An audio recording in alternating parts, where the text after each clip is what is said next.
안녕하세요. 한국외대 김용년입니다. 오늘 제가 준비한 그 내용은요. 코로나가 앞당긴 미래교육 담론, 그래서 미래교육 패러다임 변화에 대해서 간단하게 말씀을 드리도록 하겠습니다. 코로나 팬데믹이라고 하죠. 지금의 시대를. 근데 이 코로나 팬데믹이 과연 위기일지 아니면 기회일지 많은 분들이 궁금해하시고 질문을 하십니다. 여러분들은 어떻게 판단하세요? 이 지금의 상황이 위기일까요? 기회일까요? 제가 봤을 때는 변화를 원하는 분들에게는 위기가 아니라 기회가 될 겁니다. 하지만 변화를 원치 않는 분들에게는 이런 외부적 충격이 기회가 아니라 위기로 인식될 수가 있겠죠. 미래 교육을 위한 변화가 우리 시대에 필요하다고 생각을 한다면 코로나 팬데믹이 결코 위기가 아니라 기회가 될 것입니다. 그리고 이러한 상황을 기회로 만들 수 있는 우리의 현명함이 필요한 것이겠죠. 교육 패러다임의 변화도 사실은 기회를 만들기 위한 그러한 흐름들이고 또 그것을 어떠한 우리의 기회로 우리가 활용을 하느냐 이런 그 현명한 판단이 필요해 보입니다. 미래교육 패러다임에 대한 여러 가지 담론들이 있습니다. 만약에 기술에 대한 그 관점에서 보자면 4차 산업혁명과 미래교육을 연결을 지으실 거고요. 또는 환경 문제를 관심을 갖고 있다면 생태주의를 얘기를 하실 거고, 아니면 신자유주의 교육의 폐해를 강조하는 분들이라면 민주적 시민교육을 강조를 할 겁니다. 오늘 저는 세 가지 관점에서 제도권 교육의 패러다임 쉬프트, 그러니까 패러다임 변화를 한번 말씀을 드려볼까 합니다. 첫 번째 제가 말씀드리고자 하는 것은 학교 밖 교육의 공교육화가 앞으로 미래 교육에서는 더 강조되고 확대될 것이다 라는 점입니다. 지금까지 공교육은 곧 학교 교육이었었죠. 하지만 마을교육 공동체나 혁신교육지구 사례를 그 기회로 삼아서 많은 아이들이 학교 울타리를 넘나들면서 배우고 성장을 하고 있습니다. 예를 들면 돌봄과 방과후가 학교에 책임인 적이 그렇게 오래되지 않았습니다. 근데 지금 마을교육 공동체를 통해서는 이러한 돌봄을 학교 밖으로 혹은 방과후를 학교 밖으로, 그래서 사회적 돌봄을 하고자 하는 것이겠죠. 그랬을 때 학교 밖에서 아이들의 성장과 배움이 공교육이 아니면 사교육이 될 수밖에 없는 거고, 공적 영역은 그에 대한 책임이 아무래도 줄어들 겁니다. 근데 앞으로 미래교육은 이런 학교 밖에서 이루어지는 아이들의 성장 그리고 배움이 공적 교육의 한 일환이 될 수밖에 없을 것이고요. 이러한 그 시대적 흐름 속에서 지역사회는 어떠한 준비, 어떠한 역할을 해야 되는지 이러한 것이 사실 우리한테 주어진 과제라고 생각을 합니다. 두 번째 변화는 탈중심적 연대의 시작이라고 저는 얘기를 하고 싶은데요. 그동안 교육의 주체, 3주체라고 하면은 교사, 학생, 학부모를 얘기했겠죠. 하지만 지금은 지역사회 혹은 지역의 주민이 엄연한 교육 주체로 활동을 하고 있습니다. 그리고 교육 행정 영역도 마찬가지인데요. 행정의 주체는 그동안 교육부 혹은 교육청 아니면 지역사회, 지역교육 지원청 정도로 생각을 했었죠. 하지만 지금은요. 일반자치라고 하는 시군구청이 사실은 교육행정의 한 주체로서 교육혁신을 주도하는 사례들이 많이 이루어지고 있습니다. 그 얘기는 교육에 있어서의 중심성이 이렇게 점차 흐려지고 있다는 것이고요. 또 다른 특징은 그들이 연대를 한다는 것입니다. 그래서 미래교육에서는 가장 중요한 것은 학교 밖으로 나왔을 때 그 다양한 교육 주체들이 연대가 필요하다는 점을 강조할 수가 있을 겁니다. 봉사도 사실은 이런 관점에서 지역사회에서, 학교 밖 지역사회에서 혹은 탈중심적 연대라는 네트워크 속에서 어떠한 위치, 어떠한 역할을 취해야 될지는 고민을 해봐야 될 때라고 생각을 합니다. 마지막 그 패러다임 시프트로 제가 얘기하고 싶은 거는 이제 조직의 시대가 넘어서서 네트워크의 시대로 전환하고 있다라는 점입니다. 과거 산업 시대에는 조직이라는 걸 만들었죠. 그럼 문제 해결을 위해서 효과와 효율성이라는 가치를 추종하는 조직을 만들었습니다. 효과와 효율성을 추구하기 위해서는 어떠한 특징들이 나타나냐면 분업과 전문화입니다. 이러한 조직의 특성과 원리들이 교육계에도 그대로 투영이 되는데요. 그럼 교육계에서 산업시대에 우리가 경험했던 일반적인 현상들이 어떤 거냐? 분리와 분업 혹은 전문성이라는 이름으로 교과가 분리되고요. 그 교과화된 지식을 전달하는 교육이 이제 만연했습니다. 근데 사실은 우리 삶에서 필요한 문제를 해결하는 역량은 종합적인 것이어야겠죠. 그럼에도 불구하고 학교에서 가르침은 지식으로 파편화된, 교과로 파편화된 지식이었다라는 점이고요. 학생들도 분리와 분절을 경험을 해야 됩니다. 학년으로 구분되고 학급으로 구분되는, 그래서 상호작용이 제한되는 이러한 분리, 분절을 경험을 했었죠.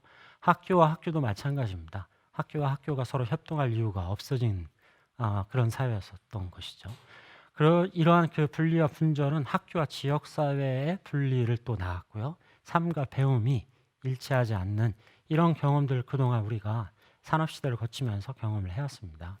이런 조직의 시대에서 과연 네트워크 시대로 전환한다는 게 어떤 의미냐, 혹은 학교가 네트워크 구조로 된다는 것, 혹은 지역사회가 네트워크가 된다는 건 어떤 의미냐라고 했을 때 네트워크를 한국말로 풀면 연결이 있지 않습니까? 그러면 연결하는 겁니다. 교과를 통합하려고 하는 노력, 그리고 학급과 학년의 구분을 낮추면서 학생들이 스스로 상호작용할 수 있는 기회를 제공하는 것, 학교와 학교가 협동하는 것, 그리고 학교와 지역사회를 연결하는 것, 그렇게 해서 삶과 배움을 일치시키는 노력들이 있는 게 바로 네트워크 구조 사회라고 할 수 있는 것이고요. 교육도 사실은 이러한 네트워크 구조를 만들어야 됩니다. 네트워크라는 것을 달리 표현하면은 사회적 자본이라고 얘기할 수 있습니다. 사회적 자본은 사람들이 그저 아는 것, 그리고 신뢰하는 것, 그래서 축적되는 사회적 역량을 말하는 겁니다. 단지 안다는 것만으로도, 그리고 서로를 믿는다는 것만으로도 사회는 사회적 자본이라는 것이 축적됩니다. 반대로 네트워크 구조가 없어요. 혹은 사람들이 잘 모릅니다. 그리고 신뢰하지 못해요. 그랬을 때 발생하는 건 사회적 비용이라고 합니다. 예를 들면 공교육에 대한 신뢰가 무너져서 이제는 공교육을 믿지 않는다. 그러면 당연히 사교육에 의존할 수밖에 없는 것이죠. 근데 사교육에는 반드시 비용이 발생합니다. 그 사회적 비용, 교육적 비용이라고, 사교육 비용이라고 할 수 있는 것이겠죠. 그러면 이런 사회적 자본이라는 관점에서 봉사가 어떤 의미냐? 봉사는 곧 사회적 자본이고요. 지역사회 사회적 자본이 있어야 봉사도 활발해질 수 있습니다. 다시 말씀드리면 봉사는 지역사회 네트워크 안에서 이루어지는 사람들 간의 신뢰적 관계 형성, 그 이상도 그 이하도 아니라고 봅니다.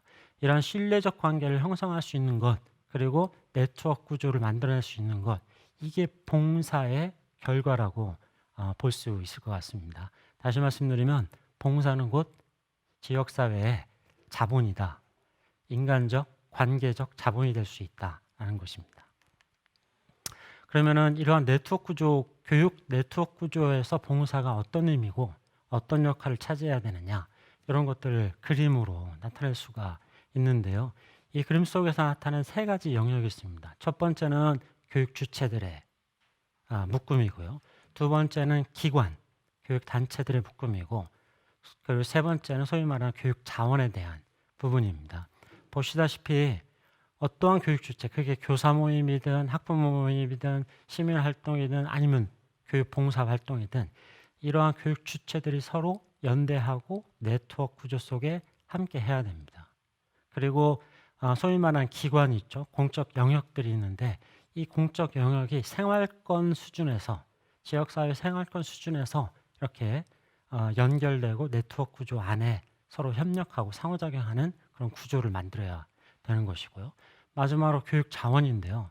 사회적 경제가 교육 봉사랑 연관이 있습니까? 그 연관을 만들어내는 것이 필요합니다. 돌봄이 봉사와 연결이 될 수 있고요. 도시재생이 봉사와 연결될 수 있다는 점을, 그리고 연결시켜야 되는 게 우리한테 주어진 과제입니다. 무수히 많은 사회적 자원들이 있는데요. 이게 파편화되면 그 역량이 그 하나의 개별화된 역량일 수밖에 없는데요. 이게 서로 연결이 되면 소위 말하는 시너지 효과가 나타날 수 있습니다. 네트워크 구조라는 게 그래서 필요한 것이겠죠.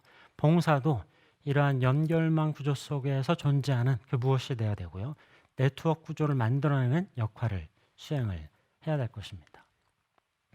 교육 생태계라는 표현을 많이 쓰죠. 저는 봉사가 결국 교육 생태계 안에서 이루어지는 그냥 삶의 일부여야 된다고 생각을 합니다.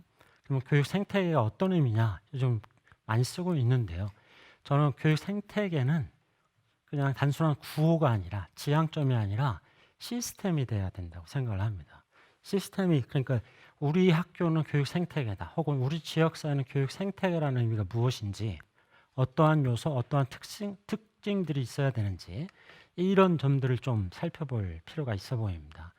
우리가 소위 그 숲을 하나의 생태계, 자연 생태계라고 볼 수 있는 거죠. 숲의 생태성과 교육 생태성은 사실은 같아 보입니다. 원리라는 측면에서. 그래서 숲에는 모든 것들이 서로 연결되어 있습니다. 땅속에 있는 지렁이서부터 그 위에 있는 풀, 나무, 짐승, 그리고 공기, 구름, 비, 이 모든 것들이 다 연결되어 있죠. 교육 생태계도 마찬가지입니다. 사람이든 정보든 자원이든 이것들이 서로 연결되어 있어야 되고요. 이 연결망 구조 속에서 상호작용을 통해서 학습이 이루어져야 됩니다.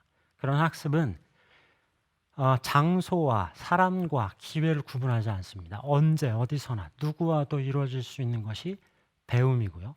지역사회 학습입니다. 그리고 가장 중요한 건 그 배움의 결과가 공진화로 이어진다는 것입니다. 다시 말씀드리면 생태계 안에서 개인적 성장도 당연히 있습니다. 그리고 그 개인적 성장은 경쟁을 통해서 이루어집니다. 그런데 산업사회에서는 그 경쟁만을 강조를 했었던 것이죠. 그리고 우리 교육도 마치 약육강식의 생태계처럼 그런 경쟁만을 강조해왔습니다. 하지만 우리가 간과했던 게 공진화할 수 있다는 점. 그래서 숲의 건강함은 늘상 유지되고요. 우리 사회가 건강함을 유지할 수 있는 그런 생태성을 우리가 그동안 간과해 왔다는 것이죠. 그래서 이러한 생태계 안에서 봉사가 어떤 역할을 해야 되는 것이고 그게 더불어 살아가면서 봉사의 의미가 어떤 것인지를 다시 한번 생각해 볼 필요가 있어 보입니다. 봉사는 그동안 우리가 봉사는 특단의 노력이었었죠. 그래서 가진 자가 그렇지 않은 자에게 베푸는 시혜 정도로 생각을 했단 말이죠. 하지만 궁극적으로 봉사는 삶의 일부가 돼야 됩니다. 그냥 더불어 살아가는 삶의 일부가 그냥 봉사인 겁니다. 그리고 삶은 곧 배움이 돼야 됩니다. 그 얘기는 사는 곳에서 배우는 것이고요. 배움 자체가 곧 삶이 돼야 되는 것입니다. 그러면 봉사는 삶의 일부고 삶은 배움이면 봉사가 곧 배움이 돼야 되는 것이죠. 청소년 봉사는 배움이 돼야 됩니다. 그리고 봉사 교육이 되고 봉사 학습이 돼야 됩니다. 실천하면서 배울 수 있는 기회를 청소년들도 이제는 가져야 되는 것이죠. 그때 봉사가 그 역할을 해줘야 되는 것입니다. 교육 생태계와 아까 시스템이라는 표현을 제가 썼었는데 이러한 틀이 교육 생태계입니다. 그 의미에서 제가 오늘 다 설명을 드릴 수는 없지만은 지역사회가 하나의 생태계라는 건 생태적 철학이 있어야 되는 거예요. 배움에 생태적 철학이 있어야 되는 거고 봉사를 통해서 그런 그 철학을 실현시킬 수 있어야 됩니다. 그러기 위해서는 생태적 교수 학습에 봉사의 역할이 들어가야 되는 거고 생태적 교육 환경에 봉사라는 네트워크 구조가 만들어져야 되는 것입니다. 그러면서 더불어 살 수 있는 그러한 수단적 학습의 방법이 되어야 되는 것이겠죠. 마지막 슬라이드인데요. 마을교육 공동체와 봉사에 대한 부분입니다.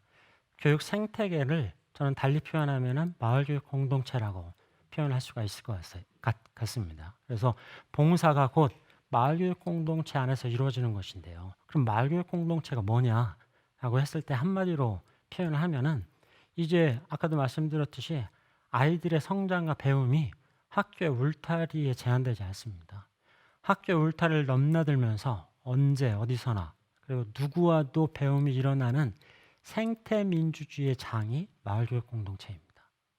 그동안 민주주의 하면은 사람이 주인됨을 말하는 거였죠. 그래서 소위 말해서 휴머니즘, 인본이라는 표현을 썼습니다. 그런데 그 앞에 생태적 민주주의라고 제가 쓰는 이유는요. 인본이 맞는데 주인됨이 꼭 인간이지는 않다라는 겁니다. 더불어 살아가는 주체에는 다양한 것들이 있을 수 있습니다. 그 자연이라고 할 수 있는 것이죠. 인간은 그러한 주체 중에 하나일 뿐이에요. 그래서 더불어 살아가는 민주주의, 그러니까는 인본이 돼 주인됨이 인간만은 아니라는 것이죠. 봉사도 제가 봤을 때 앞으로 봉사의 지향점이 어떠한 것이 돼야 되느냐? 시민성입니다. 다만 그 시민성이 생태적일 수 있느냐라는 것이고요.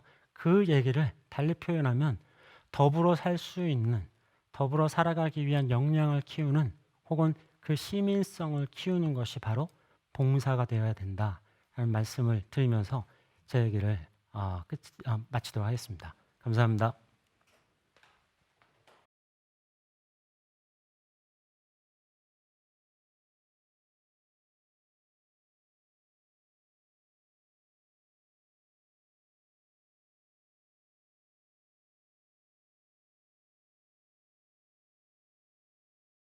안녕하세요. 인천광역시 교육청 마을교육전대 박광로 장사라고 합니다.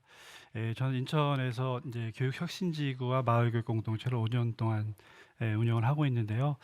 오늘 그 서울시 자원봉사센터에서 이쪽을 받아서 제가 지역사회 네트워크를 활용한 청소년 성장 지원 방안에 대해서 소개를 드리게 되었습니다. 제가 생각하는 그 청소년의 성장과 발달을 위해서는 지역사회 네트워크, 즉 민간화 거버넌스라고 할 수 있는데요. 민간화 거버넌스를 토대로 해서 우리 아이들이 공공성과 전문성 그리고 공동체성을 갖춘 깨어있는 민주시민으로 양성하는 것이 아닌가라고 생각합니다. 이런 관점에서 제가 준비한 슬라이드를 소개해 드리도록 하겠습니다. 먼저 지역사회 네트워크의 개념인데요. 많은 그 학자들의 개념 정의가 있는데 슬라이드에 보시는 바와 같이 아동 청소년의 성장과 발달을 위해서는 지역사회의 이슈나 현안을 해결하기 위해서 지역사회의 인적 역량, 물적 자원, 문화적 자원이 연계 협력하는 일체의 활동이다. 여기에서 주목하실 것이 바로 민간화 거버넌스라는 관점입니다. 지역사회 네트워크라는 것이 민간화 거버넌스에 기반하고 있다는 말씀을 강조하고요. 이 민간화 거버넌스라는 것이 광역단위, 기초지자체단위 그리고 동단위 거버넌스의 층위로 이루어지고 있습니다. 또 아울러서 학교단위 거버넌스도 있는데요. 이러한 광역단위, 기초지자체단위 그리고 동단위, 학교단위가 층위를 구분했지만 이것이 다 어우러져서 복합적인 거버넌스로 이루어진다. 이렇게 말씀드릴 수가 있겠습니다. 또한 청소년 성장 지원의 개념에 대해서 말씀을 드리면 청소년들이 건강한 민주시민으로 성장해 나갈 수 있도록 안전한 환경의 제공, 여건 조성, 인지, 정서, 사회적 측면에서 균형적인 발달을 돕고 미래 사회에서 요구되는 필요한 역량을 키워나갈 수 있도록 지원하는 것이라고 개념 정의를 할 수가 있겠습니다. 그래서 요약해서 말씀드리면 지역사회 네트워크를 활용한 청소년 성장 지원이라고 하는 것은 지역의 다양한 자원이 되겠습니다. 여기는 민간화 거버넌스에 기반한다고 보시면 되겠고요. 이것을 통해서 청소년들의 성장과 발달을 위한 기반을 조성하고 체계를 구축하는 것, 이렇게 요약해서 말씀드릴 수가 있겠습니다. 그러면 현재 지역사회 네트워크 현황에서 좀 언급을 해드리겠는데요. 아까 좀 전에 그 김영 교수님께서 말씀하셨다시피 교육자치와 일반자치 연대와 결합이 굉장히 중요한데 아직까지도 교육자치와 일반자치의 분리가 돼 있다는 점이 좀 아쉽고요. 그다음에 지역사회 유관기관 간의 협력이 좀 미흡하다. 또한 청소년 성장 지원을 맡고 있는 부서 간의 소통이라든가 이 관계가 좀 미흡하다는 점, 그리고 아직까지도 관주도의 정책으로 운영이 되고 있다. 사업의 기획, 실행, 평가 단계에 있어서 검증된 마을교육 활동가들의 참여가 여전히 배제되어 있다는 면이 약간 좀 문제가 되겠다라는 말씀 드릴 수가 있겠습니다. 또한 청소년 기본법 자체도 지역사회 청소년 성장 지원에 관한 한계가 있다는 이런 진단이 있고요. 이러한 그 현황과 문제점을 좀 해결하기 위해서 여러 가지 방안을 좀 제시했는데요. 먼저 지자체 및 교육지원청 간의 유기적 연계 체제가 필요하다는 것입니다. 지금 지자체라든가 교육지원청에서 교육혁신지구라든가 마을교육 공동체 사업을 연계해서 하고 있는데 교육혁신지구 조례라는 것이 있습니다. 그래서 교육혁신지구 조례를 제정하거나 개정을 통해서 우리 아이들의 성장과 발달을 도모할 수 있는 그런 것들이 법적인 근거가 좀 마련이 되어야 되겠다는 생각이 들고요. 그리고 청소년 성장 지원 사업을 위한 민간화 협의체 굉장히 중요하다는 말씀드릴 수가 있겠습니다. 교육혁신지구 내에서 운영위원회라든가 실무협의회가 구성이 되어 있는데 운영위원회라든가 실무협의회에서도 우리 아이들의 그 아동 청소년의 성장과 발달을 위한 이러한 그 내용들을 좀 검토할 수 있는 것이 좀 강화되어야 된다 그런 입장을 말씀드릴 수가 있겠습니다. 그리고 이제 조례가 중요한데요. 지금 지자체 내에 조례에 청소년 육성위원회라는 것이 설치 이제 근거가 조항이 있는데 현재 그 전국에 226개 지자체인데 22년까지 226개 지자체에서 청소년 육성위원회를 좀 전 지자체에서 설치해 줬으면 좋겠다는 생각을 갖고 있습니다. 또한 그 지자체 내에 청소년 성장 지원을 전담하는 부서와 전담 공무원이 좀 배치됐으면 좋겠다는 관점인데요. 이것을 전담하는 공무원도 좀 필요하겠지만은 공공성이라든가 전문성, 심의성을 가진 마을교육 활동가분들 중에서 그분들을 임기제 공무원으로 위촉을 해서 좀 지원하는 방법도 있지 않을까 그런 걸 좀 모색해 보고 있습니다. 그리고 중요한 것이 있는데요. 또 청소년 성장 지원 협의체인데 이 협의체가 굉장히 중요합니다. 그래서 이 협의체의 역할은 우리 아이들 성장과 발달을 위한 지역의 현안이나 이슈를 분석하는 것입니다. 제가 서두에도 말씀드린 것 같은데 우리 아이들의 그 깨어있는 민주시민, 참여하는 그 지식인, 참여하는 민주시민을 만들기 위해서는 아이들이 지역 사회 현안에 대해서 해결할 수 있는 그런 능력, 비판적 사고력을 키워줘야 되는데요. 그런 것들을 주력할 수 있는 것이 바로 청소년 성장 지원 협의체라고 볼 수가 있겠습니다. 또한 우리 아이들이 그 청소년 성장과 발달을 위한 다양한 그 공론화 작업, 주민 설명회라든가 이런 공론화 작업이 필요하고요. 특히 지자체 교육지원청에서는 그리고 청소년 유관 기관도 많은데요. 이러한 여러 그 기관들에서는 청소년 성장 지원 협의체를 위한 그 여러 가지 방안들을 협의해서 바람직한 방향으로 운영을 해야 되겠다라는 말씀드릴 수가 있겠습니다. 그리고 청소년 성장 지원 협의체 여러 가지 유형이 있는데요. 지자체가 운영을 하고 있거나 청소년 유관기관이라든가 마을교육 공동체 중간 지원 조직이라고 할 수 있는 센터가 있습니다. 이렇게 연계해서 운영하는 방법들이 있는데요. 예시를 보시면 다양한 운영 사례가 있습니다.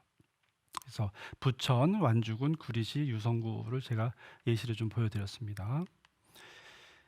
그러면 그 아까 말씀드린 여러 기관들이 있는데 이 기관의 역할들을 약간 요약해서 말씀을 드리면 교육청이 있겠네요. 시도교육청이 되겠습니다. 시도교육청에서는 지자체와 이제 MOU를 해결한다거나 광역 수준에서의 행재정적인 지원 방안을 좀 모색해야 되겠다. 그리고 교육지원청과 기초지자체에서는 교육지원청에서는 지역교육협의회라는 것이 있고요. 그다음에 지자체에서 하는 센터를 좀 구축하고 지자체 특성에 맞는 청소년 봉사활동 프로그램이 됐든 어떤 청소년의 어떤 성장을 위한 프로그램들, 다양한 프로그램들이 좀 운영이 되었으면 좋겠다라는 관점이고요.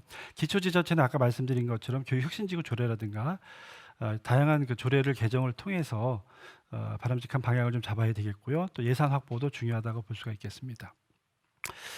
지자체 교육 경비 보조 이제 사업이라 하고 있으니까 예산이 많이 편성이 되어 있는데 아직까지도 교육 쪽에 예산이 많이 편성되어 있지 않습니다. 그래서 지자체에서는 이 교육 경비 보조성 사업의 예산을 좀 더 많이 확보해서 우리 아이들에게 질 높은 교육을 할 수 있는 지자체 수준에서의 그런 이제 정책들이 필요하지 않나 그런 관점을 가지고 있습니다. 또한 청소년 성장과 관련되기 때문에 광역단이라든가 이 지자체에 있는 청소년 수련관, 청소년 문화의 집 그리고 청소년 상담 복지센터 등 많은 청소년 유관 기관들이 지금 약간 개별적으로 이제 사업들을 하고 있는데 이 청소년 유관 기관 간의 적극적인 협력이 필요하다라는 말씀을 좀 드릴 수가 있겠습니다.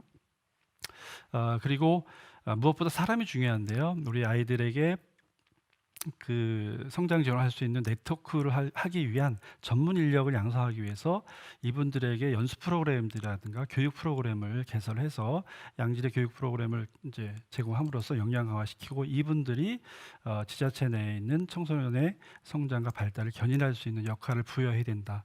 그런 관점을 갖고 있습니다. 또한 중요한 것인데요. 이 모든 것, 그러니까 조례라든가 예산 확보 그리고 전문가가 있다 하더라도 공간이 없으면 안 됩니다. 청소년 교육 문화 공간이 굉장히 중요한데요.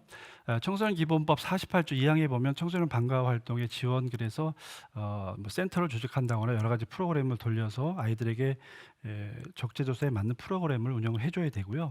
또한 청소년 기본법 청소년 활동 진흥법 11조 1항에 보면 시도지사 및 시청 군수구청장은 읍면동에 청소년 문화의 집을 1개소 이상 설치 운영하여야 된다고 강행 규정으로 되어 있습니다. 근데 지금 우리 17개 시도에 226개 지자체가 있는데 지금 읍면동이 3,510개입니다. 근데 청소년 문화의 집이 270개밖에 안 됩니다. 그렇기 때문에 지자체장들께 이제 부탁을 드리는데 우리 아이들이 학교 밖에서 양질의 교육을 받을 수 있는 이런 교육문화 공간을 좀 창출해 주시기를 좀 부탁을 드리고요.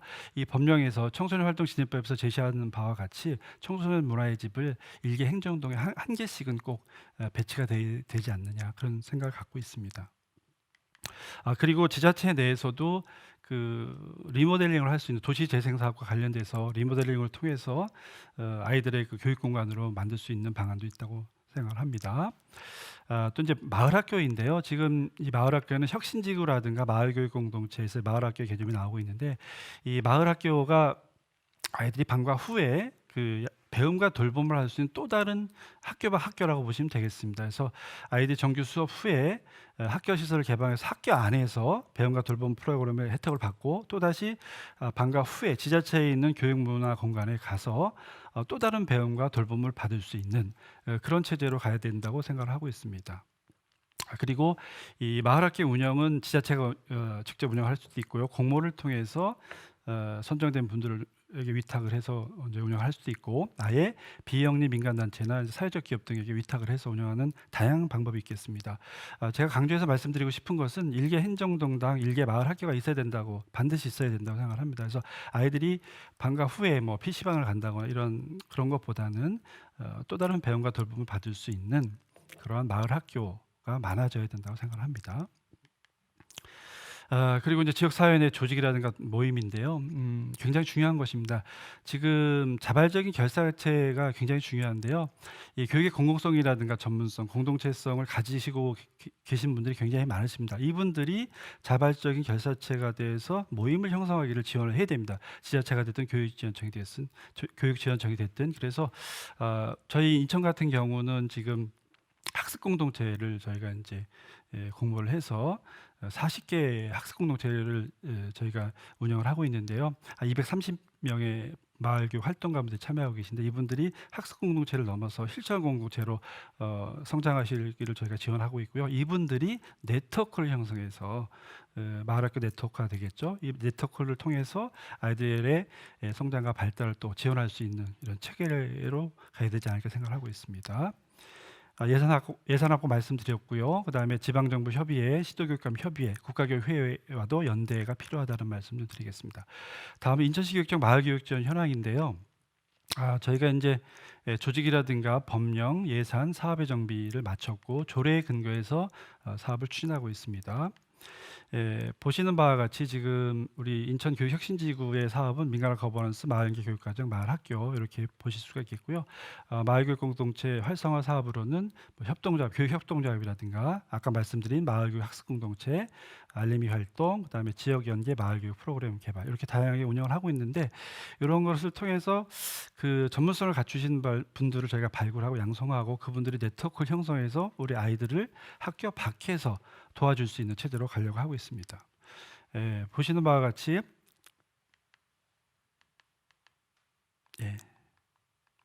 여기 보시는 바와 같이 지금 공교육과 마을교육이 있는데요. 이 공교육과 마을교육을 연대하는 것이 바로 민간화 거버넌스입니다. 그래서 민간화 거버넌스 원리에 의해서 공교육과 마을교육을 연계하고 이것을 통해서 일반자체와 교육자체 연대 결합을 실현하려고 하는 것이 마을교육 공동체의 커다란 상인데요.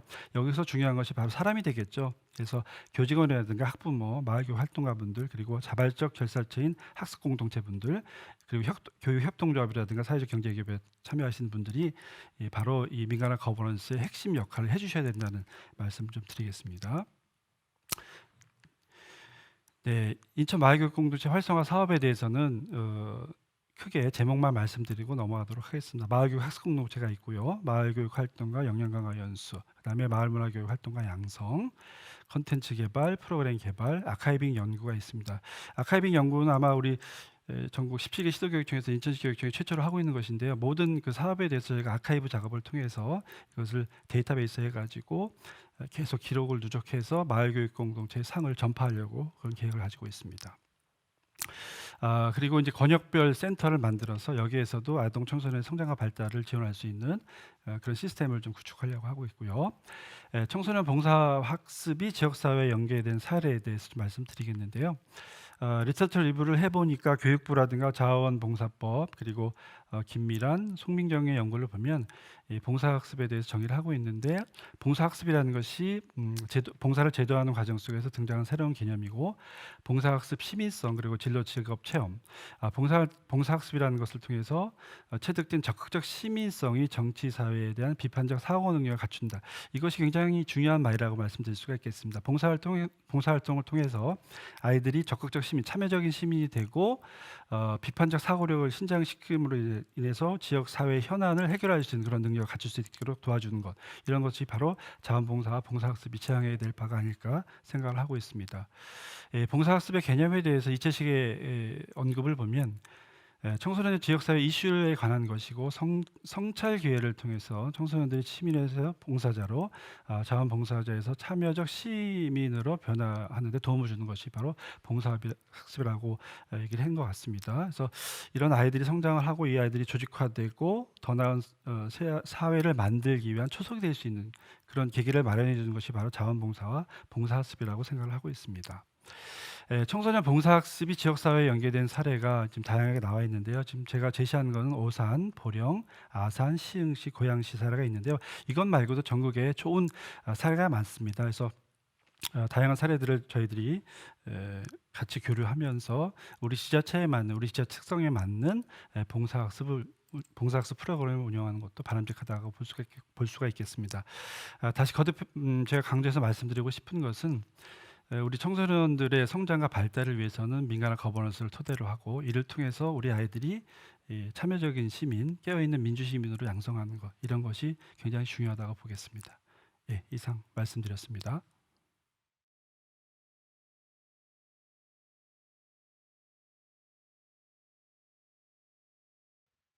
안녕하십니까. 자원봉사계에 꼭 필요한, 오늘 만난 여러분들에게 중요한, 해보자 하는 마음이 들게 하는데 기묘한 사람이 되고 싶은 성동구 자원봉사센터장 김요한 인사드립니다. 반가워요. 원래 평소 텐션이 이렇지 않습니다. 유튜브고 방송이고 지금 이거 한 2시간 동안 보고 계셨죠. 지쳐질 것 같아서 일부러 약간 유튜버처럼 하는 거고요. 저도 정상적인 자원봉사센터의 센터장이라는 거, 한 도시의 자원봉사계를 책임지고 있는 기관장이라는 거 잊지 말아주시고요. 재미를 위해서 요 톤 조금 더 유지해 보겠습니다.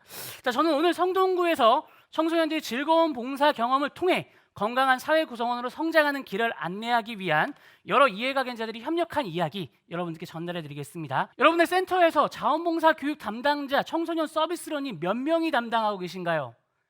정확한 조사 자료는 아니지만 1명일 가능성이 큽니다. 그런데 왜 또 네트워크를 하라고 하는지 깜짝 놀라신 분 많으시죠? 생태계 네트워크 얘기만 들으면 화들짝 놀래가지고 오 하시는 분들 여기서 계실 거예요.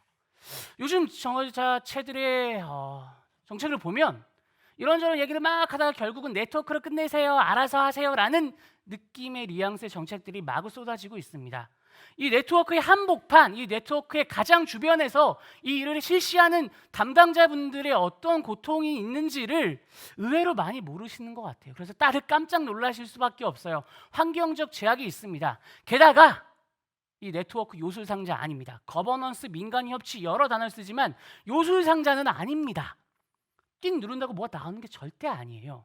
그런데 왜 또 네트워크냐? 또랑 네트워크 합치면 또 트워크라고 할게요. 왜 또 트워크냐? 우리가 약하기 때문이에요. 자치구 자원봉사센터 교육 정책에 전혀 영향을 주지 못하고 있습니다. 청소년들의 자원봉사 환경이 변하는 데 있어서 우리의 목소리가 들어가지 않고 있습니다. 우리는 이 자원봉사 교육 생태계에서 여기 사자, 귀여운 사자 있죠? 사자 아니고요. 그 앞에 웅덩이 하나 보이시나요? 그 웅덩이 연꽃 살짝 열면 왜 물방개 같은 거 하나 다니겠죠? 그 물방개도 아닐 수도 있어요. 그래서 우리는 이 네트워크를 통해서 이 청소년들을 꿈꾸게 하고 싶은 사람들이 모여 있잖아요.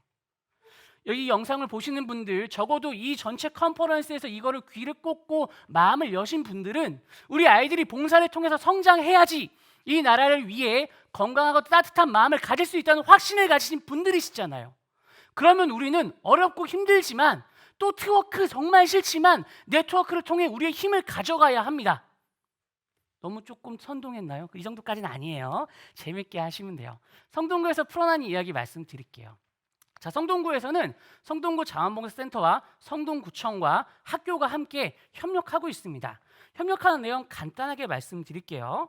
센터에서는 교육강사 전문봉사단, 꿈찾자 자원봉사학교, 학부모봉사단을 운영하고 있고요. 청소년 봉사동아리 단체활동 지원, 온마을 체험학습 연계를 하고 있습니다. 학교에서는 봉사학습 및 체험활동을 학사 일정에 반영하여 운영하고 교육경비를 집행합니다. 구청에서는 학교의 교육경비를 지원하고 학부모 봉사단 운영비를 지원합니다. 온마을 체험학습이라는 교육생태계 사업을 직접 운영합니다. 직접 주체의 업무 연계 흐름은 1번에서 9번의 흐름으로 진행되는데요. 이 업무는 행정을 기준으로 해서 직접 주체인 겁니다. 자, 이제 우리 생태계잖아요. 넓혀보죠. 새 주체들이 등장합니다. 수요처와 지역 청소년 봉사단체와 학부모 봉사단입니다. 수요처에서 청소년 봉사자들 어떤 존재일까요? 생태계 한다고 청소년 아이들 보내면 기관들이 좋아할까요? 아니라고 봅니다. 이유는 있어요. 아이들 교육하고 관리하고 힘들기 때문이에요. 그래서 이 수요처들이 이 교육 생태계에서 활발하게 활동하기 위해서 우리가 돕는 방법은 교육에 있습니다.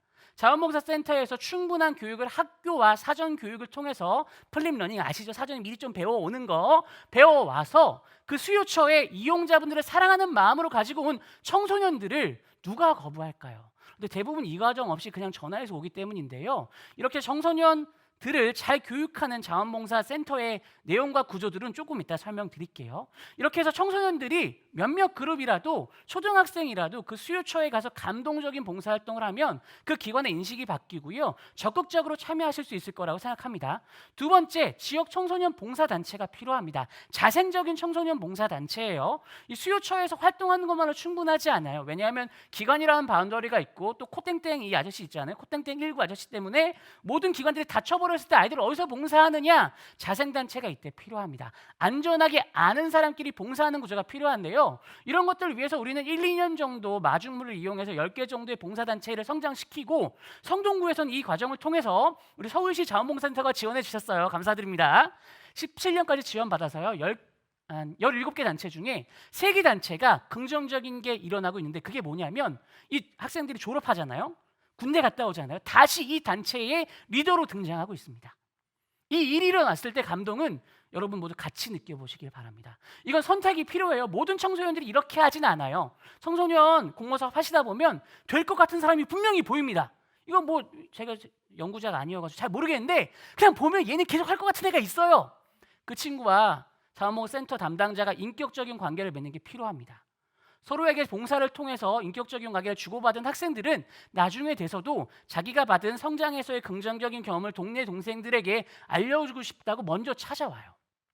올해만 해도 벌써 2팀의 청년들이 청소년 봉사단체 경험으로 똑같은 걸 하고 싶다고 지원해달라고 찾아온 친구들이 있습니다. 이렇게 선택과 집중이 필요하고요. 세 번째로 학부모 봉사단입니다. 이 학생들을 위해서 누가 가장 많이 알고 있을까요? 학부모 봉사단입니다. 자, 우리 아이들 봉사 언제 할 수 있을지 누가 가장 잘 알까요?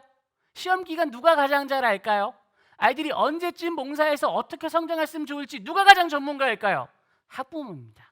동네마다 뭐 샤프론이다 이런저런 그 원래 단체들도 있고 저희 성동구에서는 이 학부모 봉사단을 학교에서 직접 신청해서 운영할 수 있는 구조를 만들어서 함께 하고 있는데요. 이분들이 이 아이들을 위해서 물론 전문가나 어떤 프로그램 기획적으로 보면 아쉬울 때가 있지만 그 아이들을 위해서 노력해 나가시는 모습들이 감동적일 때가 있습니다. 이 아이들의 문제에 있어서 청소년의 문제에 있어서 전문가인 학부모를 이 전체 생태계에 참여시키는 일 어떤 형태로든 꼭 필요한 일이고요. 학부모님들 참여하는 방법은 간단합니다. 학교의 학교 운영위원회에 자원봉사센터가 사업 설명을 가세요. 그리고 평생교육센터에서 낮 시간에 아이들 학원 보내고 그 짧은 틈에 인문학 교육을 들으시는 분들이 분명히 있습니다. 그분들에게 찾아가세요. 그 아줌마들 카페, 죄송합니다. 어머님들 아이들 학교 앞에 학원 앞에 카페에 계십니다. 찾아가세요. 열정이 있으세요. 아이들 잘 키우려고 자신의 삶을 던지시는 분들이 계신단 말이에요. 이분들을 찾아서 자원봉사의 주요 주체를 세워드리고 조금 계획이 부족해도 예산 사용이 조금 애매해도 저희가 그 전문가잖아요. 도와드릴 수 있어요. 이분들을 주체로 등장시켜야 합니다. 다음은 저희도 못하고 있는데 하고 싶은 또 시도는 하고 있는 곳들이에요. 첫 번째 동자원봉사 캠프입니다. 동네 어디에서든 동주민센터에서 일주일에 한두 번 정도 청소년들 부모님들이 자원봉사 상담을 받을 수 있고 매 주말마다 동네에서 언제나 참여할 수 있는 오픈 자원봉사 활동을 운영하는 공간, 이 동주민센터였으면 좋겠고요. 우리 서울시에서는 동자원봉사 캠프라는 이름으로 이 구조를 만들어 나가고 있습니다. 자, 그리고 두 번째로 교육지원청입니다. 교육지원청은 이 센터들의 노력이 필요한 것 같아요. 저도 솔직히 잘 뭐 하시는지 잘 모르거든요. 저희 죄송합니다. 뒷사는 거 아니에요. 그냥 잘 모르겠어요. 자치구센터에서는 이분들의 존재를 느끼기가 어려운데 한번 찾아가서 무슨 고민이 있으신지 한번 여쭤봐야 될 것 같습니다. 그리고 마지막으로 기업입니다. 이 기업과 학교를 연결하는 일, 이게 우리 민간 자원봉사센터들의 전문성이라고 생각합니다. 동네에 200만 원에서 300만 원 정도 청소년들을 위해서 쓰고 싶은 사장님들 계십니다. 이분들에게 아이들 봉사활동 하려고 하는데 이런 재료가 필요해요, 이런 게 필요하라고 설득했을 때 의외로 심플하고 쿨하게 내주시는 분들이 꽤 많이 있습니다. 그리고 우리 자원봉사센터들은 한국자원봉사센터협회에서 이 기부금 처리 작업을 도와주시잖아요. 제안을 해보세요. 할 수 있습니다. 성동구에 여러 사례들이 있는데요. 그중에 대표적인 사례가 성동구 자원봉사센터 유튜브에서 검색하시면 있습니다. 구독, 좋아요 아시죠? 고마워요. 자, 성공이란 말 조심스럽지만 저희 동네에선 이것 때문에 잘 된 것 같아요. 이 성공 요인들을 지역에서 어떻게 할 수 있을지 고민을 부탁드릴게요. 자, 직원의 장기 근속입니다. 행정안전부 관계자분들 보고 계시죠? 여러분, 우리 교육 코디님들의 근로 여건 개선이 필요합니다. 언제까지 이분들의 헌신만을 기대할 수는 없잖아요. 이분들의 정규직화 꼭 부탁드립니다. 감사하게도 저희 성동구 자원봉사센터에서는 정말 행운이에요. 좋은 분께서 들어오셔서 청소년들의 봉사에 대해서 재미를 느끼시고 열정을 느끼시고 소명의식으로 해나가고 계신데요. 이 직원이 장기 근속되다 보니까 장점 당연하죠. 직원들도 다 알아요. 구청 공무원들도 알아요. 학교 부장 선생님들도 알아요. 이렇게 누군가의 플레이어를 남겨놓기 위해서는 근로조건 개선이 필요합니다. 두 번째로는 기관장 마인드입니다. 저 아니고요. 선임 기관장님들께서 이 좁은 예산 안에서 한정된 예산 안에서 이 네트워크를 만들기 위한 예산을 충분히 확보하셨고 교육을 14년 동안 이어오고 있습니다. 그리고 지역공동체 사업과 서울형혁신교육지구는 이것들을 하다 보니까 이런 청소년들과 함께 봉사할 사람들을 찾게 돼 있어요. 이런 정부 정책이 성동구에서 많이 진행이 됐는데 이때 자원봉사센터에서 하고 있었던 것과 연계해서 안정된 예산을 받고 있습니다. 그리고 저희는 사단법인인데요. 3년 뒤면 아마 대부분의 자원봉사센터들이 사단법인 혹은 위탁 형태로 민간 형태로 운영이 될 텐데 이 유연성이 꼭 필요합니다. 그래서 우리는 이 세 가지를 가져야 하는데요. 장기 근속과 기관장 마인드로 꾸준함 오래 해야 됩니다. 지역공동체 사업과 서울형 혁신교육지구 등 외부 지원 사업으로 예산을 확보해야 되고요. 이것들을 통해서 관계를 만들어야 합니다. 이 모든 것들을 운영할 수 있는 교육강사 봉사단이 성동구에는 있습니다.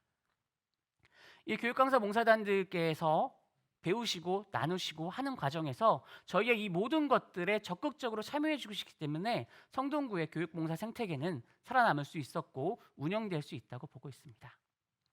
자, 우리의 성공 요인 예산, 믿음, 꾸준함이 성과로 지속성, 사람, 네트워크로 나타났습니다. 세부적인 내용들은 아까 말씀드린 거기 때문에 확인 부탁드립니다.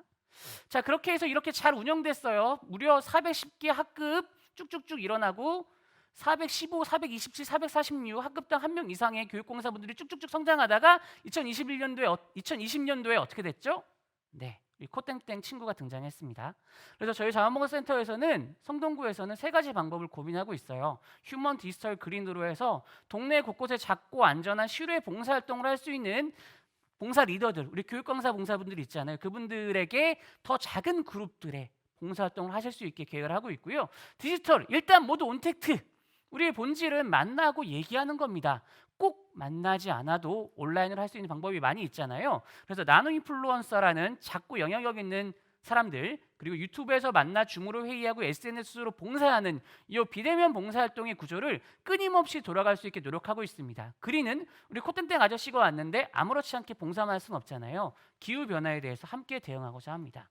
자, 뒤에 세부적인 내용들, 현황들이 있는데요. 이 내용들은 저희가 교재로 보내드린 내용에 훨씬 더 자세히 드리겠는데요. 크게 말씀드리자면 두 개예요. 학습을 봉사자 선생님들이랑 같이 사전에 시키고 참여를 여러 직접 프로그램, 외부 프로그램을 통해서 연결해 나가자는 게 큰 구조입니다. 그래서 성동구에서는 학습을 이렇게 하고 있어요. 교육과정봉사단 양사광정을 통해서 계속 돌리고 있고요. 그 다음에 꿈을 찾아가는 자원봉사학교를 통해서 6가지 교재를 중학교 때 마스터하고 고1, 2 때는 세계시민국제협력봉사로 해서 확장될 수 있게 아이들이 매년 매 학기 새로운 걸 배울 수 있게 교육 커리큘럼을 구성했습니다. 그리고 이렇게 진행되고 있고요. 워크숍 형태로 봉사 계획이 나올 수 있을 때까지 봉사를 2시간 동안 하고 있어요. 꿈꾸는 청소년 응원하는 자원봉사, 자원봉사 동아리 지원 사업입니다. 2년 동안 해서 충분한 학생들이 등장했고요. 또 이때쯤 2018년도에 다른 주체들, 교육청이나 뭐 다른 데서 이런 것들을 많이 하고 있어가지고 저희는 하지 않고 기존 단체를 연계했어요. 성동 학부모 자원봉사는 아까 설명드렸죠. 네, 성동 학생 봉사의 날 운영을 통해서 이 학부모 봉사단이 함께 모이는 날을 만들고 있습니다. 자, 여러분, 이 영상을 보고 계신 당신 반말인가요? 여러분께서는 이 시국을 이겨내셨습니다. 우리 9개월 동안 연습 많이 했잖아요. 열심히 살아왔잖아요. 이제 우리 자원봉사센터는 우리 전국에 있는 자원봉사센터 교육 코디님들 그리고 교육 담당자분들은 이 교육 생태계를 만들 수 있는 힘이 있으십니다. 여러분들의 지역엔 여러분들이 전문가고요. 여러분들 동네 청소년 여러분들이 가장 사랑하실 것 같아요. 잘 이겨왔던 당신이 해내는 우리가 되시도록 성동구에서도 열심히 해서 다양한 사례들 조사하겠습니다.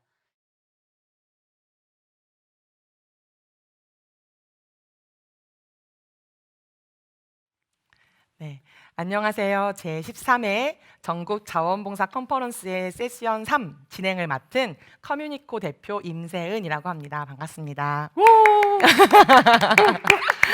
네, 저는 지금 현재 공교육 혁신을 위해서 학교 안팎으로 청소년 그리고 교사 그리고 학부모 지역 주민들을 만나서 체인지 메이커 교육 길잡이로서 활동을 하고 있습니다. 앞서 세션 3에서는 청소년 봉사학습 현황과 그리고 과제와 관련하여 한 분의 발제와 그리고 두 분의 발표를 들어봤는데요. 본 토론에 참여해 주신 우리 발표자 두 분 직접 소속과 그리고 성함 소개해 주시면 좋겠습니다. 네. 안녕하세요. 인천광역시교육청 마을교육지원단의 박광로 장학사입니다. 반갑습니다. 성동구 자원봉사센터 김요한 센터장입니다. 네. 올해 2020년 그야말로 신종 코로나 바이러스 감염증으로 하여금 교육 현장에서는 전 세계적으로 유례가 없었던 개학 연기와 그리고 국가 단위 온라인 비대면 교육 수업이 진행이 되어졌었는데요. 청소년 봉사 활동에서도 올해 많은 변화와 그리고 어려움들이 있었습니다. 코로나19 이후에 교육 패러다임의 전환이 더욱더 가속화되고 있는 지금 시대 변화에 맞는 학교 안팎을 넘나드는 확장된 청소년 봉사학습의 현황과 그리고 과제에 대해서 숙고해보는 토론회를 시작해 보도록 하겠습니다. 토론에서는 사전에 받은 질문을 토대로 두 분의 발표자들과 함께 토론을 진행하고자 하는데요. 첫 번째 주제부터 말씀드리도록 하겠습니다. 첫 번째 토론 주제는 저희가 지금 올해 코로나19 이후에 청소년 봉사학습 그리고 청소년 봉사 활동과 관련해서 각 조직에서 어떤 어려움이나 좀 변화를 겪으셨는지 궁금합니다. 그래서 먼저 우리 박광로 장학사님부터 의견 주시면 좋겠습니다.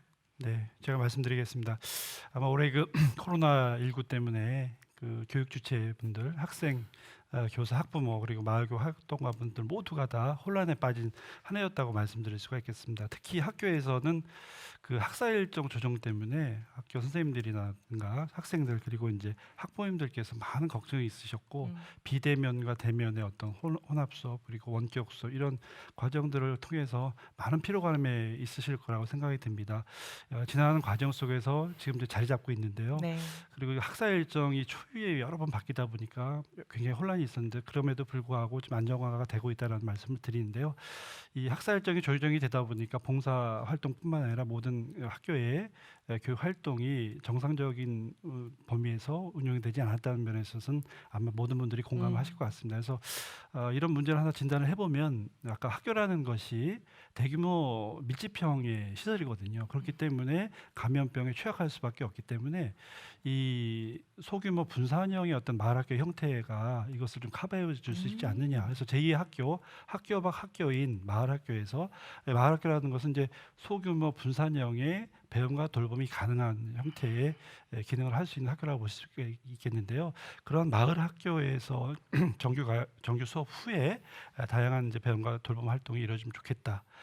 물론 이제 봉사 활동을 포함해서요. 네. 그런데 이제 마을 학교를 지정하려면 지자체가 좀 주도적으로 지정을 하고 아까 제가 발표에서 말씀드렸는데 지자체장들 분들께서 청소년 문화의 집이라든가 교육 문화 공간을 창출하고 그것을 마을 학교 형태로 전환을 시키고 마을 학교가 생기면 공간이 생겼기 때문에 그 공간에서 양질의 그 봉사활동 프로그램을 진행해 주실 분들이 필요하거든요. 그런 부분들 전문가들을 또 양성을 하고 그렇게 해서 좀 학교 안과 학교 밖이 좀 균형을 이루는 관점에서 좀 진행이 되었으면 좋겠다는 생각이 들고요. 또 아울러서 최근에 이제 행안부에서 주민자치위원회에서 주민자치회 전환동으로 이제 하고 있는데요. 우리 인천 같은 경우는 올해 이제 39개가 주민자치회로 전환동으로 됐는데 이제 154개 동에서요. 그래서 주민자치회와 연계돼서 동단위 거버넌스라고 볼 수가 있겠습니다. 그래서 1개 동에 1개 마을 학교 그리고 그 1개 동에 자원봉사 전문가들 이런 분들이 연계해서 하는 어떤 그 양질의 프로그램을 제공할 필요가 있다. 그것을 지자체에서 적극적으로 도와주고 이것을 매니징하고 컨트롤하는 것이 이제 광역교육청이라든가 지역교육청 그리고 이제 광역시도가 되겠죠. 그런 데서 이렇게 유기적으로 연계하면 되지 않을까 생각이 들고요. 또 무엇보다도 이 봉사활동을 통해서 우리 아이들이 민주 시민이 돼야 되니까 청소년 유관 기관 있죠. 뭐 청소년 활동진흥센터라든가 청소년 수련원, 청소년 상담복지센터 이런 다양한 기관과의 유기적인 연계도 필요한 시점이라고 볼 수가 있겠습니다. 네.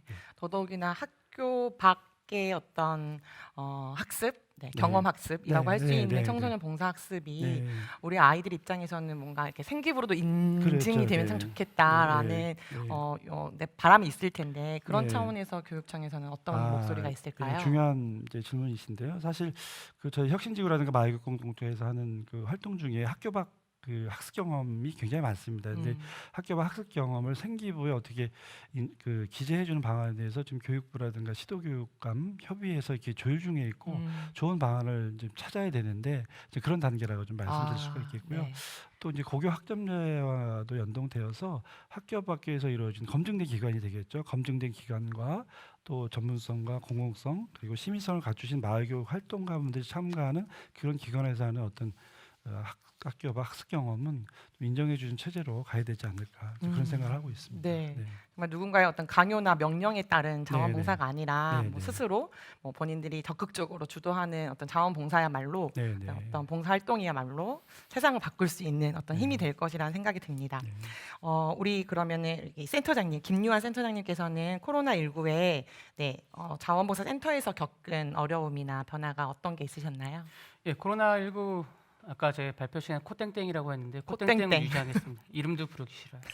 어쨌든 코땡땡 19 아저씨가 온 이후에 저희 센터가 강해진 거는 온라인 연령이 생겼습니다.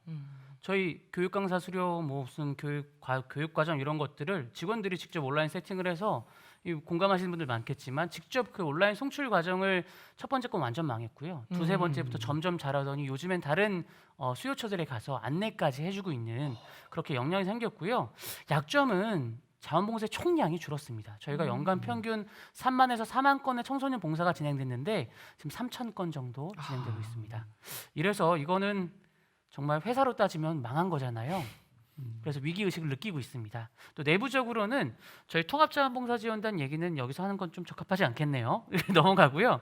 자, 외부 여건에서는 저희 수요처들이 모두 문을 닫았잖아요. 그래서 수요처 지원사업, 수요처에서 활동하는 봉사자 격려사업 이런 것들을 어떻게 할지 상당히 혼란스러운 그러나 답을 찾기 위해서 노력하는 그런 한 해가 돼가고 있는 것 같습니다. 아까 우리 김유한 센터장님께서 발표해 주신 내용 가운데 코로나19를 대응하고자 센터에서 지금 준비하고 계시는 그 나노 인플루언서라는 프로그램이 있다고 들었어요. 굉장히 뭔가 창의적이다라는 창조적이다라는 생각이 일단 들었는데 영어를 쓰면 그런 느낌. 네, 그런가 봐요. 네. 한글로 뭐 작은 영향력 이런 거 별로. 나노 인플루언서. 네. 이것이 코로나19에 대응하는 자원봉사 활동, 자원봉사 학습으로서 어떤 기대 효과를 지금 생각하시면서 계획하고 계시는지 구체적으로 좀 안내 부탁드리겠습니다. 네, 우리 그 장학사님 말씀하신 것처럼 작고 안전한 모임들이 동네 곳곳에 있어야 되거든요. 그러려면 일단 이 아이들과 봉사 선생님들을 만나는 공간이 이전에 학교였다면 지금 온라인으로 넘어온 겁니다. 쉽게 설명하면 구독자 30명 정도 되는 구독자 30명 정도 되는 유튜버 10명을 우리가 양성을 할 거예요. 300명 아니에요. 30명이에요. 하실 수 있겠죠. 그렇게 해서 이 30명이 청소년이죠. 10명이죠. 몇 명이에요? 300명이에요. 300명의 아이들이 매달 자신이 관심 있는 주제, 아까 저 6개 주제로 나눴는데 그 6개 주제에 맞게 인플루언서들과 함께 유튜브에서 이 봉사 강의를 해주시고 아이들이 댓글로 하고 싶은 봉사활동을 달고 이렇게 어느 정도 특정 인원이 모이면 줌으로 옮겨갑니다. 브랜드 노출해도 되나요? 어쨌든 네, 줌으로 온라인 화상회의 공간으로 넘어가서요. 구체적인 실행 계획을 여러 설문지 서비스를 통해서 주고받으면서 계획을 구체화시킵니다.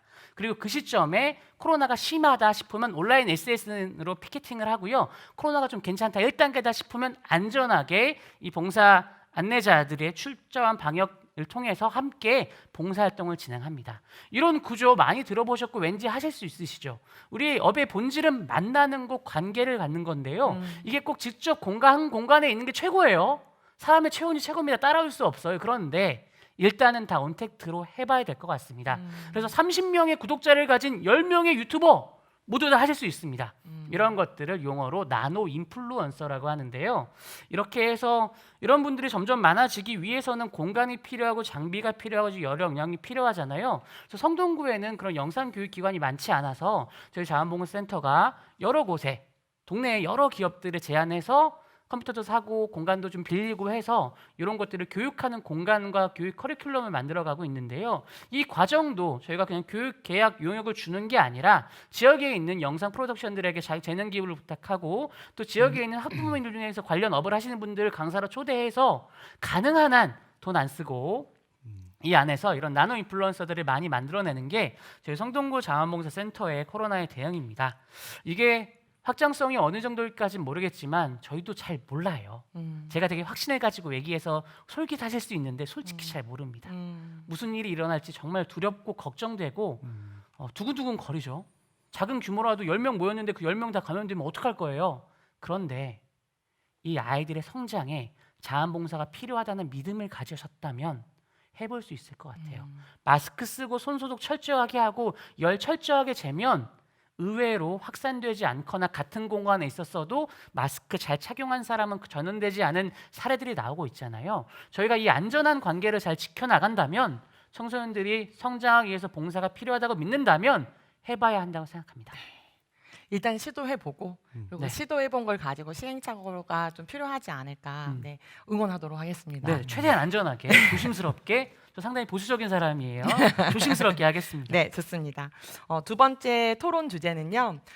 그야말로 청소년의 봉사 학습이 조금 더 활발하게 진행이 되어지기 위해서는 학교 안팎의 어떤 민관 거버넌스가 조성이 되어져야 된다라는 것이 또 화두가 있죠. 그래서 민관 거버넌스를 위해서 각 교육청과 또 센터에서 담당하셔야 되는 역할은 무엇이라고 생각하시는지 우리 박강로 장학생님부터 답변 부탁드립니다. 예, 그 민간화 거버넌스가 굉장히 중요하다는 말씀을 아까도 말씀드렸는데 그 청소년 사뿐만 아니라 이제 자원봉사 계획 수립 단계에 이 전문가가 이제 빠지는 경우가 맞아요. 많거든요. 그렇기 때문에 그런 자원봉사가 됐든 봉사학습이 됐든 그런 기획 단계부터 전문가들이 참여해서 기획 실행 평가 단계에 전문가들이 필수적으로 참여해야 된다. 그래야만 어떤 그 추구하는 자원봉사의 상과 철학이 반영이 된 프로그램이 구안되고 피드백까지 자연스럽게 연계될 수 있다는 생각이 들고요.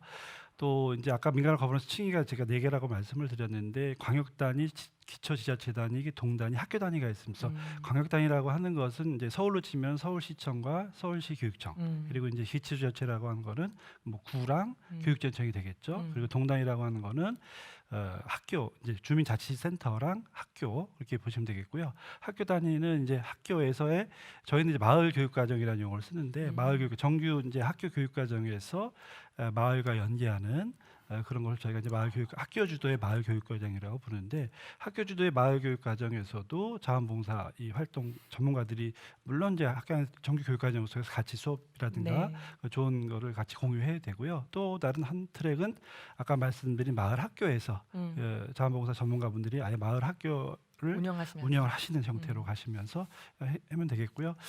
저는 이제 동단위 거버넌스에 주목하고 있는데 그 기층 단위에서의 거버넌스가 굉장히 바람직하다. 그래서 아까 이제 우리 그 김요한 센터장님도 말씀하셨는데 이 동마다 마을 학교가 있고 청소년 문화집이 있고 거기에 우리 자원봉사 전문가분들이 활동할 수 있는 여지와 여건이 더 확대됐으면 좋겠다라는 생각을 갖고 있습니다. 네, 아이들이 경험하는 봉사의 장에 예. 지지하는 어떤 다양한 그렇죠. 사람과 예. 기관들이 연결되면 참 좋겠네요. 네.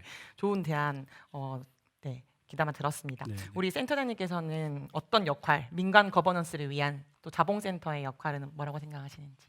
일단 저희의 역할은 아까 충분히 조금 설명을 드린 것 같고요. 저희의 요구에 대해서 한 가지만 말씀드리겠습니다. 네, 좋습니다. 민간 거버넌스 키 정보 공유입니다. 정보 공유. 예를 들어서 학사 일정 변경을 된 건 저 신문 보고 알거든요. 이거 대응이 어렵습니다. 그리고 학교에서 이 수업을 온라인으로 하실지 오프라인으로 하실지 조마조마하게 기다리기만 하는데요. 이런 과정에 있어서 고민이 있으시고 학교 현장에서도 아마 학교 단위에서 결정하실 수 없는 일들이 많을 텐데 이 정보를 어떻게 공유할지, 그리고 교과 교육 과정이 변경되고 이 전체 흐름에서 봉사가 어떤 위치에 처해 있는지 지금은 자원봉사 센터들끼리 협력으로 이렇게 알아내고 있는데요. 그런 게 아니라 이런 전체적인 흐름이 결정 단계이고 공유하는 단계에서 자치구 혹은 광역 단위들과 꾸준히 정보를 소통해 주시는 게 가장 중요한 거버넌스라고 저는 생각합니다. 소통. 중요한 정보의 키워드. 공유를 기반으로 한 소통. 정보의 공유를 기반으로 한 네. 소통. 정보가 돈이 아닙니다. 네, 아니에요. 강조해 오해하지 주셔서 마세요. 감사합니다. 네, 소통. 청소년들의 자발적이고 즐거운 봉사학습 그리고 봉사활동이야말로 자신들을 둘러싸고 있는 어떤 지역사회 안에서 다양한 삶의 현장을 직접 체험해보는 봉사 경험, 이것이 곧 개인의 어떤 인격적인 성장과 더불어서 사회를 구성하고 있는 일원으로 네, 어떤 공동체 의식도 일깨우고 네, 사회 참여와 사회적 책임을 실천할 수 있는 기회가 된다라는 중요한 의의가 가질 수 있음을 확인하는 자리였던 것 같습니다. 네, 이렇게 해서 세션 3 토론회를 마무리하도록 하겠습니다. 감사합니다. 감사합니다.